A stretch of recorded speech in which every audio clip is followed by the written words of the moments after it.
A Justiça da Itália informou o Brasil que, um dia antes da votação do impeachment do Fernando Collor, no dia 28 de setembro, PC Farias foi para Montevidéu, no Uruguai, e sacou 5 milhões de dólares em dinheiro. Seria como sacar 30 milhões de reais em um dia para comprar os votos necessários e manter Fernando Collor presidente. Como é que a Justiça descobriu isso? Quem mandou esse dinheiro para o Uruguai foi um mafioso chamado Angelo Zanetti, administrador de uma rede internacional de narcotráfico da máfia italiana.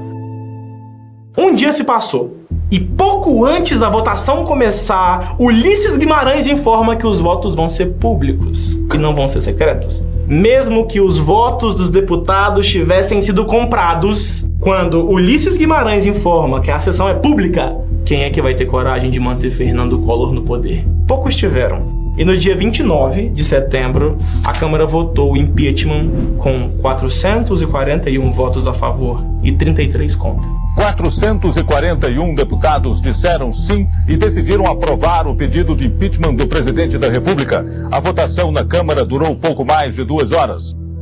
Era o fim de um presidente. Jornalistas em todo o Brasil informaram as notícias. Ulisses ficou conhecido nacionalmente como o homem que removeu Collor da presidência. Ele foi até o programa Jô Soares, logo depois, para falar de política. É o Fernando, para os amigos, Fernandinho.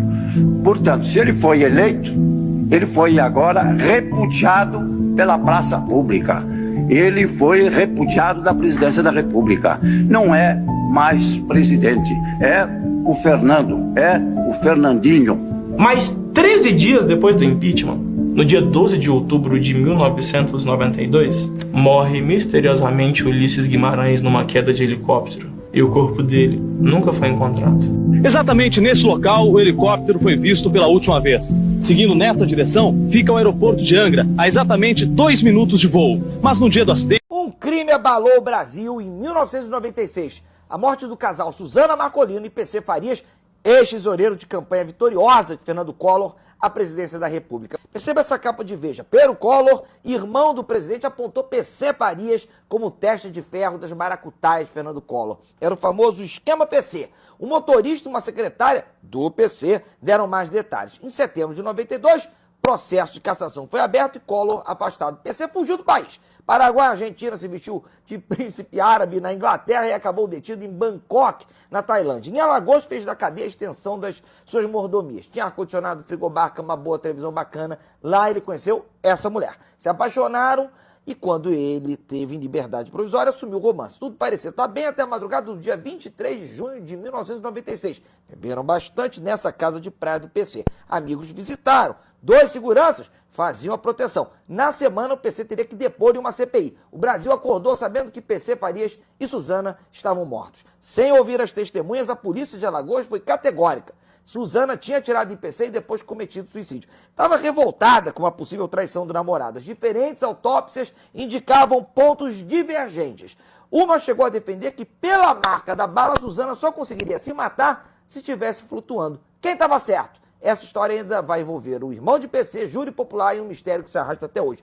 Quem matou PC Farias? Celso Daniel, o ex-prefeito de Santo André, que era afiliado ao Partido dos Trabalhadores e teria descoberto um esquema de repasse de dinheiro ao PT através de contratos de licitação. Estranhamente, após um jantar no Rubaiá, Celso Daniel foi sequestrado no dia 18 de janeiro de 2002 e veio a ser encontrado morto no dia 20 de janeiro. Estranhamente, o caso tinha notórios indícios de tortura e, mais do que isso, de crime político. E o que corrobora todo o drama envolvendo a morte de Celso Daniel é que diversas pessoas que tiveram qualquer ligação, inclusive o agente funerário e o médico legista, além do garçom que atendeu o Celso Daniel, tiveram mortes muito suspeitas e que serão objetos de um vídeo específico. Mas que fica muito claro, tudo que envolve o Partido dos Trabalhadores, os tentáculos dessa quadrilha que se enraizou no poder, sem dúvida, é muito estranho. E é isso que nós temos que denunciar. O caso Celso Daniel está de volta às manchetes 17 anos depois. O ex-prefeito de Santo André, cidade do ABC Paulista, foi assassinado em 2002. Tudo isso porque o publicitário Marcos Valério, condenado no mensalão do PT, disse em depoimento à polícia de Minas Gerais que Lula é um dos mandantes do crime. Um tempo depois, prenderam os caras que tinham matado o Celso Daniel. Prenderam 6 caras da quadrilha do Ivan Monstro E prenderam também o Dionísio. O Dionísio era um cara que 2 dias antes do sequestro tinha sido retirado de um presídio em São Paulo de helicóptero. É o quê? Resgate? Resgate, resgataram o cara de helicóptero. E depois esse cara contratou a quadrilha do Ivan Monstro para sequestrar o Celso Daniel. Aí esse Dionísio foi preso 3, 4 meses depois. E aí quando ele foi preso, ele no depoimento dele na delegacia, ele falou assim, ó, eu conheço o Sérgio Sombra, eu tive a ver com a questão da morte do Celso Daniel, mas eu só vou falar em juízo pela questão da minha segurança. Aí ele no presídio, quando a advogada dele estava conversando com ele, os caras do PCC invadiram a salinha, tiraram o maluco de lá e deram 100 facadas nele. No dia que ele estava passando as informações para a advogada dele para poder apresentar as provas em juízo. Olha como é que funciona a coisa. O cara que era chefe da quadrilha foi morto com 100 facadas no dia que na frente da advogada dele, quando ele tentou passar as informações para ela. Mas não, uma série de coincidências. Aí vamos a outras coincidências. Um policial que fez contato com esse Dionísio logo após ele ter fugido da cadeia foi morto. O delegado que abriu o processo do Celso Daniel foi morto. O legista que afirmou que o Celso Daniel tinha sido torturado morreu. O garçom que foi o último a ver o Celso Daniel saindo do restaurante com o Sérgio Sombra morreu. O cara que viu a morte do garçom morreu. Você tá entendendo como é que é o nível do negócio? Um laudo apresentado pelo perito da família do ex-candidato à presidência da República, Eduardo Campos, aponta que pode ter havido sabotagem no avião que caiu com o político em 2014.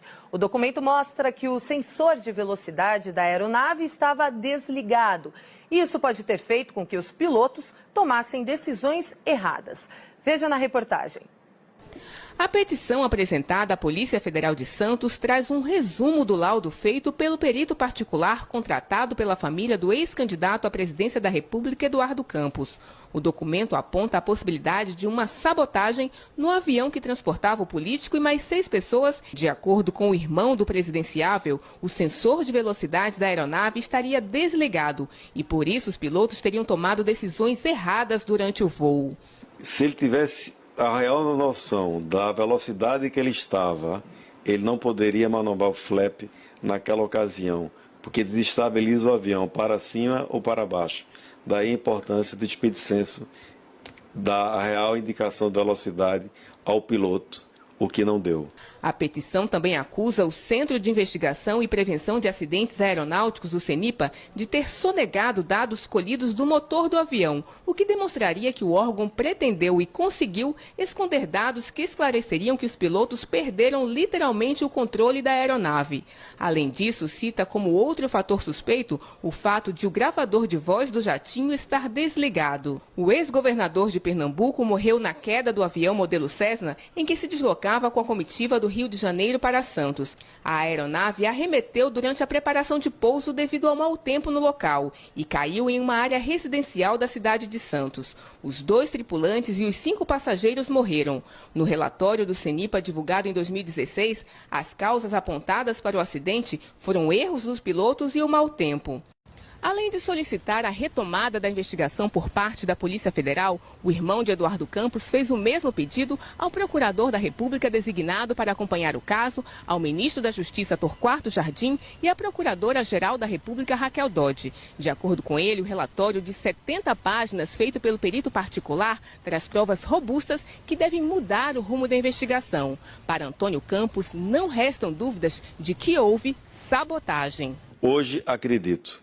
E o ônus da prova de que não foi sabotagem cabe agora à Polícia Federal. Havia muitas forças que não interessavam que Eduardo Campos ganhasse aquela eleição. Faz 7 anos da morte de Teori Zavascki, o fiador da Lava Jato que morreu no auge da operação. Em 6 de março de 2015, Teori Zavascki autorizou a abertura de inquérito para investigar 47 políticos suspeitos da participação no esquema de corrupção da Petrobras, investigado pela Operação Lava Jato. Em 25 de novembro de 2015, Teori Zavascki determinou à Polícia Federal o cumprimento de 4 mandatos de prisão. com as prisões do senador Delcídio do Amaral e do banqueiro André Esteves. Em 5 de maio de 2016, Teori Zavascki deferiu a medida requerida na ação cautelar 4070, que determinou a suspensão de Eduardo Cunha. Em 11 de maio de 2016, Teori Zavascki negou o pedido do governo para anular o processo de impeachment de Dilma Rousseff. Com a decisão, o Senado manteve a votação que decidiu pela abertura do processo de afastamento temporário da presidente do Palácio do Planalto. Em 13 de junho de 2016, Teori determinou que a investigação envolvendo o ex-presidente Luiz Inácio Lula da Silva fosse devolvida ao juiz Sérgio Moro. Em outubro de 2016, Teori negou pedidos de liberdade movidos pelas defesas do ex-ministro José Dirceu, da Casa Civil, e Antônio Palocci, Fazenda e Casa Civil. Ele era relator dos processos da Operação Lava Jato do Supremo Tribunal Federal e, na época, analisava uma série de delações premiadas que impactavam políticos com foro privilegiado. Um mês após a homologação das delações de executivos da empreiteira Odebrecht, o avião que Miss estava caiu no mar cerca de 30 minutos após a decolagem em um dia chuvoso. Segundo o CENIPA, o órgão que investiga acidentes de avião no Brasil,